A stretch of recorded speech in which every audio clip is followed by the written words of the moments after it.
વર્ણિવેશરમણીય દર્શનમ મંદહાસરુચિરાનનાંબુજં પૂજિतं સુરનરોત્તમૈર્મુદા ધર્મનંદનમહં વિચિંતયે. અસતો મા ષટ્ગમય તમસો મા જ્યોતિર્ગમય મૃત્યુર્મા અમૃતમ ગમય. ઓમ શાંતિ શાંતિ શાંતિ. અસ્મદ્ગુરુ સમારંભાં નાથયામૂનમધ્યમાં લક્ષ્મીવલ્લભપર્યંતાં વંદે ગુરુ પરંપરા. આજની જ્ઞાન સભાની અંદર પધારનારા બધા જ ભગવત ભક્તોને વેદાંતાચાર્ય પુરાણ ઇતિહાસાચાર્ય એમ.એ. ફિલોસોફી શાસ્ત્રી રાકેશભાઈના હેતપૂર્વક જય સ્વામિનારાયણ. એક ભગવત ભક્તએ મને જિજ્ઞાસા વૃત્તિથી પ્રશ્ન કર્યો કે શાસ્ત્રીજી, ગઢપુરના ગોપીનાથજી મહારાજનું સ્વરૂપ કેવી રીતના નિર્માણ થયું તેનો ઇતિહાસ હરિલીલામૃતમમાં જોવા મળે છે.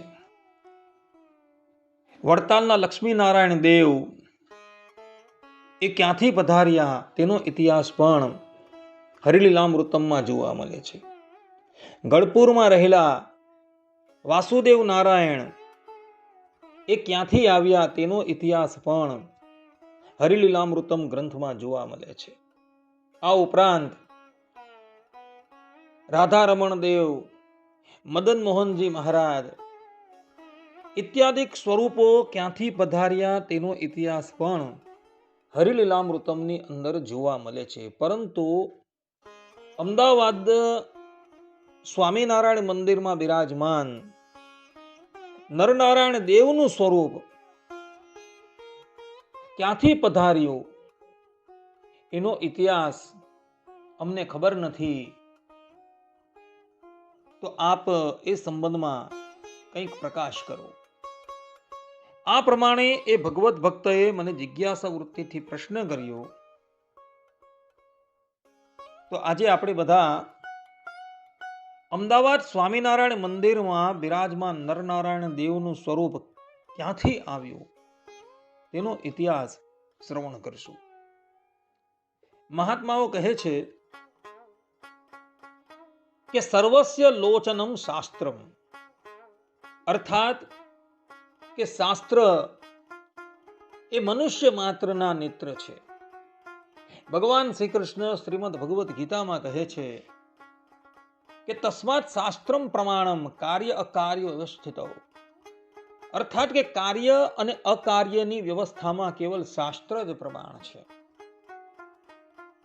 વ્યાસ સૂત્રમાં ભગવાન વેદવ્યાસજી લખે છે કે શાસ્ત્રયો નિત્વાત, અર્થાત કે શાસ્ત્ર એ ભગવાનને જાણવાની યોની છે.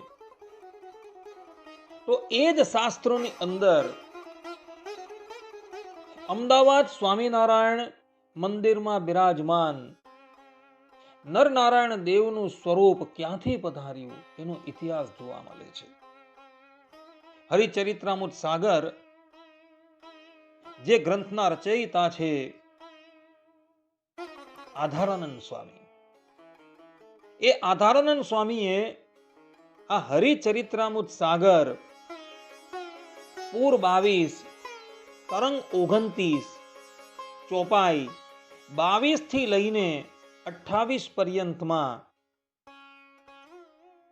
આ નરનારાયણ દેવનું સ્વરૂપ ક્યાંથી આવ્યું તેનો ઇતિહાસ લખેલો છે. એ ઇતિહાસ હું તમને વાંચી સંભળાવું છું. ભગવાન સ્વામિનારાયણે આનંદાનંદ સ્વામીને અમદાવાદમાં મંદિર બંધાવવાની આજ્ઞા આપી અને ભગવાન શ્રી હરિએ નરનારાયણ દેવની મૂર્તિ લેવા માટે ડુંગરપુર જવા 4 સંતો અને હીરાભાઈ સલાટને મોકલ્યા. તેમજ તેમની સાથે એક કમાભક્ત નામના પાર્ષદને મોકલ્યા. સંતોમાં નિષ્કામાનંદ સ્વામી, જુક્તાનંદ સ્વામી, મુક્તાનંદ સ્વામી અને પ્રભાનંદ સ્વામી, એ 4ને શ્રી હરિએ જમીને પોતાના થાળની પ્રસાદી આપી. પછી તેમને ભેટ્યા અને ફૂલના હાર આપ્યા. તેઓ ડુંગરપુર ગયા અને 4 મૂર્તિ કરાવી. 2 મૂર્તિ 2 ગજની કરાવી અને 2 મૂર્તિ 1.25 ગજની કરાવી. આ મૂર્તિઓ કરવામાં ગુલાબ નામનો સલાટ મુખ્ય હતો. 4 સલાટોએ મળીને તે અમૂલ્ય મૂર્તિઓ બનાવી હતી. તેમણે એક દિલ થઈને મૂર્તિ કરી. તેમાં 4 માસ જેટલો સમય લાગ્યો. જ્યારે મૂર્તિઓ પૂરી થઈ ત્યારે તેઓ તે મૂર્તિ લઈને અમદાવાદ આવ્યા. આ પ્રમાણે ભગવાન સ્વામિનારાયણની આજ્ઞાથી નિષ્કામાનંદ આદિક 4 સંતો ડુંગરપુર ગયા હતા અને ડુંગર પર જઈને એ લોકોએ નરનારાયણ દેવની મૂર્તિ ઘડાવી હતી. 4 મહિને એ લોકો મૂર્તિ ઘડાવીને અમદાવાદ લાવેલા હતા. આ પ્રમાણે નરનારાયણ દેવનું સ્વરૂપ જે છે, જે અત્યારે અમદાવાદ સ્વામિનારાયણ મંદિરમાં બિરાજમાન છે, એ નરનારાયણ દેવનું સ્વરૂપ ડુંગરપુરથી આવેલું હતું. નિષ્કામાનંદ આદિક 4 સંતો ડુંગરપુર ગયા હતા અને એઓએ ગુલાબ નામના સલાટની પાસે આ નરનારાયણ દેવનું સ્વરૂપ ઘડાવેલું હતું. અને પછી એઓ અમદાવાદ લાવ્યા અને વિક્રમ સંવત 1878ના ફાગણ સુદી તૃતીયાના દિવસે ભગવાન શ્રી હરિએ પોતાના કરકમલો દ્વારા આ નરનારાયણ દેવની પ્રતિષ્ઠા કરી હતી. આ પ્રમાણે ભક્તો, પેલા ભગવત ભક્તએ મને જે પ્રશ્ન કરેલો હતો કે અમદાવાદમાં સ્વામિનારાયણ મંદિરમાં બિરાજમાન નરનારાયણ દેવનું સ્વરૂપ ક્યાંથી આવેલું છે, તેનો ઇતિહાસ આ હરિચરિત્રામૃત સાગર પૂર 22, તરંગ 29, ચોપાઈ 22 થી લઈને 28માં જોવા મળે છે.